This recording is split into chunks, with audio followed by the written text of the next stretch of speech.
practice this week to re-emphasize how important it is? No, it's ball. I mean, give them some credit too. I mean, ball security we talk about all the time. It's disappointing because again we made it a lot harder than it needed to be. We only had one drop, so we've got a nice run going. We had 12 drops in the first 2 games, and then we had 2, and now 1. So we're trending in the right direction. But that one drop was an interception in the red zone to give them, set them up for points, and then we had 2 turnovers on ourselves in the red zone where we came away with no points. The one throwing to Mike, and then the other one with Leggett on the fumble. But, hey, give their guy player. Their players made a play, and give them credit for that. They did a great job of stripping the ball out. So, all right, well, hey, just remind you guys, hey, we call it 6 points of pressure on the ball at all times. And so you show it on film. Hey, here's where you got loose with the ball. The ball's away from your body. This is why we can't have balls in jeopardy. This is why we have to have the 6 points of pressure the way it's supposed to be. And we just coach it. Okay, D-Dub or Mike, hey, that ball needs – Mike, you can't let that ball get intercepted. You can't let him out-compete you for the ball. D-Dub, you're a little off right there. Ball's got to be in front just a little bit more accurate. So, you just coach it. Deshaun, on the fumble that he had, I mean, he's just fighting for extra yards. It was a great play, a good run, and they did a good job of stripping it out. So, again, just you get in a crowd and you're fighting for extra yards. Hey, 2 hands on the ball. Let's lock it down. I mean, it's just football. It's the first game I've ever won with 5 turnovers. The other couple games that I've been a part of where we had 5 turnovers, we got our butts handed to us. So it's my first one to be a part of. I wondered if you had seen against a really good team, too. the photo of the 16-year-old who got up out of the wheelchair. Yeah. Oh, man. Cheered that last play. Yeah, I had probably 15 people send that to me yesterday via email or text or whatever. And, powerful, just powerful. I mean, that's just – and, again, that's a message to your team as to why it matters how you play, because of the joy that you bring other people. Now, there's a young man, I think his name was Logan. Is that right? Is it Logan? Here's a young man, Logan, that, has got a tough disease that he's battling. Cerebral palsy, I think is what he had, and he can't go play football. But he's doing all he can do. And I just think that that is what it's all about. Taking what you have and doing the very best you can with it. And sometimes I think it's a great reminder for all of us, that we should be so thankful for our health and the opportunities to do the things that we get to do. And for those players to be able to go out there and be able to play a game and to use the talents that they've been blessed with in the right way. Talk about the fans and the atmosphere Saturday night. Is that the best you've seen? Man, I've been a part of some great ones, but that was it was incredible. It really was. I mean, from the opening, when we got off the bus for Tiger Walk, it was just incredible. I mean, it really was. I mean, you could just feel the intensity in the crowd. Which that's the highest ranked win we've ever had here. I mean, it was a big game, a big doggone game, and you could just the emotion that was in the crowd and the energy was powerful. I don't know that we've ever had back-to-back penalties on the first 2 plays of the game, and that was a direct result of our crowd. I mean, no question about it. And then in the fourth quarter, especially once we got that, we kind of put them to sleep a little bit with how we played in that third quarter. But that kick return kind of got them back up, and it was on from there. I mean, man, it was special. It was a special environment to be a part of. Just loved every save. And I coming over to the game day, I mean, I got over. I think that show comes on at like 9, and I got over here. They wanted me there at 9:15. I got over there about 9, right at 9. They were just coming on there, maybe a little before, and I mean the place was packed, and there were people all over the campus. And so when we left game day, me and the trooper were going back. We're heading back to Anderson to the hotel, and we're coming down perimeter. And I said, "Man, pull over here." And we just stopped at a couple of random tailgates. We pulled up on this one group over in the parking lot, and they had a big old orange van. These old boys are sitting out, had their chairs kicked back. I mean, doors are open. They had a big screen TV. I mean, they're just sitting there. It's like, I don't know, right at 9:45, 10 o'clock in the morning, and trooper car pulls up. Of course, they all, kind of like, what's going on? And they're all drinking beer, and I roll the window down. I'm like, "Hey, boys, we ready to go?" And they looked at me like, "Go, Swinney?" And so I get out of the car, and I said, "Hey, man, I just want to make sure we're ready around here." And I said, "Y'all drinking beer already? Gonna be rocking in the valley tonight." But we had fun with that. So then I went around a couple other tailgates, just kind of popped in on some people, and in the parking lot, took some pictures, and then we headed back out. Now we're going back out down perimeter. Now we've kind of come out a good ways. And I look up on my left, and underneath a tree, I think it was before you get to Cherry Road, but underneath a tree, there's a truck that's pulled on the grass. He's backed all the way up under a tree, and they got it all set up. There's some food cooking. They got all stuff, and it's just a man and a woman, and they're in those two of those zero gravity chairs. You know what I'm talking about? That you just kind of lay back, and they'll lay all the way back, and they're laid back. She's got a pillow, got a cover, and I said, "Hang on, stop here." So I come running up on them, and I'm like, "Can I get y'all anything? Y'all need anything?" Now this is the ultimate setup right here. So I laid in the zero gravity chair and hung out with them for a minute, and then I went on back to the hotel, and I told the team when I got back, as we had our first meeting at breakfast, we had a meeting at 11:15. I told them, I said, "This is unbelievable," and I no telling how early those people were there, setting up and all of that stuff. So it was amazing just to be a part of it, and that's what makes Clemson special, is just the atmosphere. And I don't know how many people were here that weren't in the stadium. There was probably, there might have been 15,000 plus that just were here tailgating, that didn't even come into the game, just out having a big old time. So it's a unique and special place for sure. Will Trey Lamar and Denzel Johnson be available to play? Yes. And has Christian made the case to keep that job when Austin comes back? Well, we'll see. It depends on Austin. When he gets back, and he was a pretty good player. He kind of earned his spurs, so we'll see. We'll see how it plays out, and might leave him there. It certainly creates a lot more versatility for us, but and we're very pleased with what's happening inside. With the play of those guys, especially with Huggins coming on. He had 2 big sacks the other night. He's finally getting tired of standing on the sideline. He's starting to develop into what he can be, because he's very, very talented. But he's starting to get a little more serious about being a great player, a great technician at that position, and not just being a big athletic guy, but being a technician. So we got some options.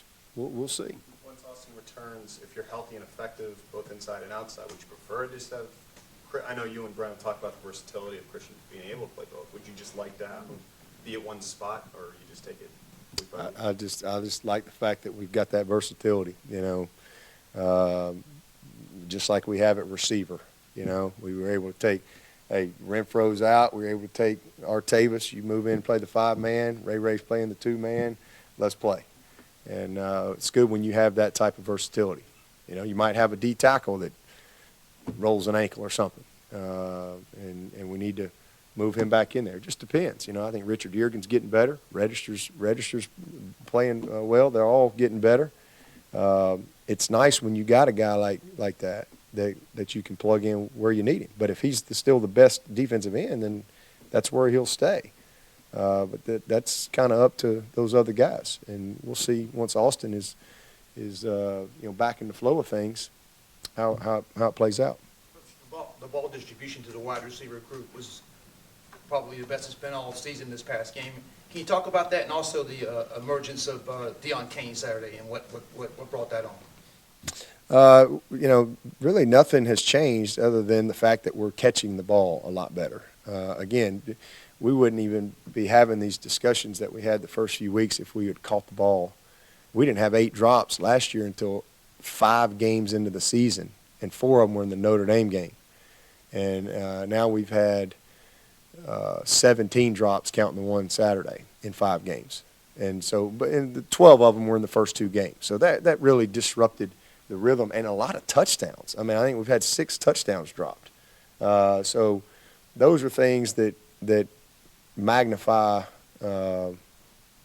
your issues. But biggest thing is just, grinding, going back to work, regaining his confidence in practice, making the plays in practice.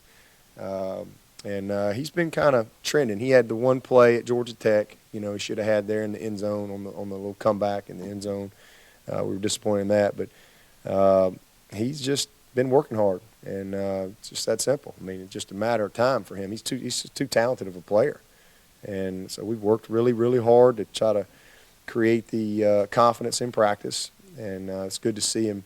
And sometimes that's all you need is just that one play, just that one play.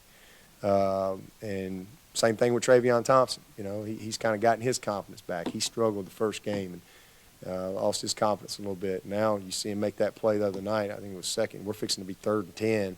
That was as big a play as there was in the game, on that game-winning drive. Diving catch, low ball.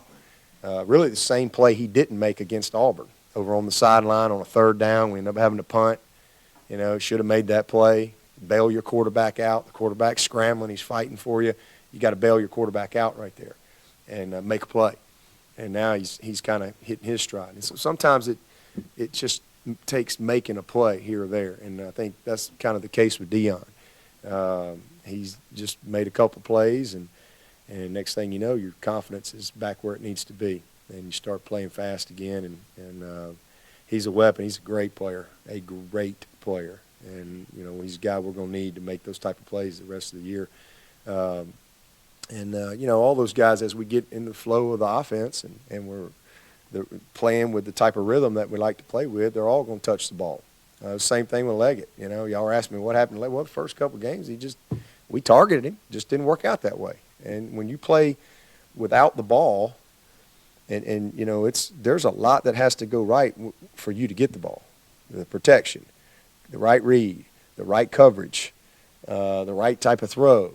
There's a lot. So when you do get that opportunity, man, you got to take pride, and you got to finish those plays. Leggett missed on a couple. We missed him on a couple. The protection wasn't right, whatever. But same thing. He's too good a player. Sooner or later, he's going to get in the flow and the rhythm of things. And I didn't mention it the other night, but he that touchdown, that game-winning touchdown, was not only the game-winning touchdown, it was the record setter for tight ends here. He's now the all-time touchdown leader for tight ends at Clemson, and really proud of Jordan. What is it about Boston College program that over the last 7, 8, 9 years has allowed them to give teams like Clemson and Florida State just absolute fits, despite sometimes their record not being all that great? They just seem to have that characteristic that just sort of gives people trouble. Did they beat Southern Cal weren't they number 1? Or somewhere high, top 10? Okay, yeah. They're well coached, and they're fundamentally sound. Just that simple. I mean, they're going to be where they're supposed to be. You have to beat them. They're not going to beat themselves.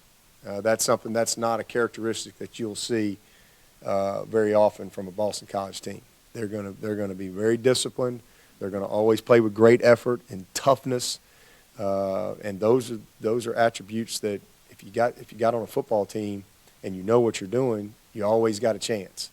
And that's what you get with BC. I mean, just a tough, hard-nosed, blue-collar bunch that, again, is going to do their job. They take pride in their job. They know what they're doing. And, if that backer's supposed to be here in the curl flat, he's going to be there. He's going to be there. you have to out-execute them, and you got to be able to match up, physically. And sometimes there's teams that don't do that, and they'll make you pay. I get asked 10 times a week that Clemson celebrated locker room videos last year. Everybody got used to seeing the dancing. I assume you're still celebrating, but was that a conscious decision maybe to make a move away from showing some of that post-game stuff? Oh yeah, they got plenty of that video. Our people got it in there, but yeah, we have all kind of fun. We've been dancing every week. We have a blast. We hadn't released any of that stuff. Going back to defensive lineman and how well Dexter Lawrence is playing as a true freshman, what is he giving you on defensive line? Where do you see him in the future? Just elaborate on how good he's been. And what He gives us enormous size and athleticism. He's just a massive human being, and he can move and bend, and he's just it's just mind-boggling. He's a true freshman, so it gives us a very bright future at that position, having a young guy like that. He's as good as I've ever been around at that position. How pleased are you with where Cleveland Farrell's at in his development? Really pleased. Great competitor. It's just like the other night. I mean, I think that last drive, I think when we got I think it was the 3 and out. Here's this freshman, and he's out there, and I mean, he was just in everybody's face. I mean, he was just like, we got to get a stop, and I love seeing that emotion, because he's a really quiet guy off the field. He just kind of, doesn't say a whole lot. And it was just awesome seeing that energy and emotion from him. But he plays loud. He's a very smart player, and same thing. He's got a very bright future, incredibly bright. Marion's done a great job with him, but he's because he's just going to get better, more confident, more knowledgeable, and the game's going to slow down for him, and that bodes well for us at that position. Coach, your defense played like 99 snaps on Saturday. Has to be a record for the team. Talk about the strength and conditioning program and how that team, the defensive side of the ball, is able to stay in there that long and play all those snaps. Well, I mean, that's how we're built. It's through what Joey Batson and those guys do down there in that weight room. There's no question about it. I told them that before the game. I said, hey, we're Clemson tough, man. We're built right there in that weight room. We're built out here running up these hills. Out on that practice field. You win when the stands are empty. That's when this team is built. Not you don't just show up and say, all right, everybody fired up, let's go play. No. That game's won long before game day. And Coach B and the staff, I mean, they just Greenlee and Smo and Hogan, Paul Harrington, those guys do a great job. Nobody's better. I mean, our players love them, and that's one thing I can say. We've lost some games over the years, but we've won a bunch of them too, and against some really good people, and nobody has pushed us around. And I think that's a mentality that's developed in your off season, and how you practice. So we practice tough, we play tough, but our strength staff and nutrition staff and all of them do a phenomenal job. We had 105 gradable plays on defense. Some of those plays don't count to the public, but they count to us. We played the down. Even though there was a penalty, we still played the down. Somebody's getting hit. So I've never been a part of that. And they played with all they had all the way to the end, all the way to the 99th play. And that's what it came down to, and we made the play. We got anything else? All right, guys.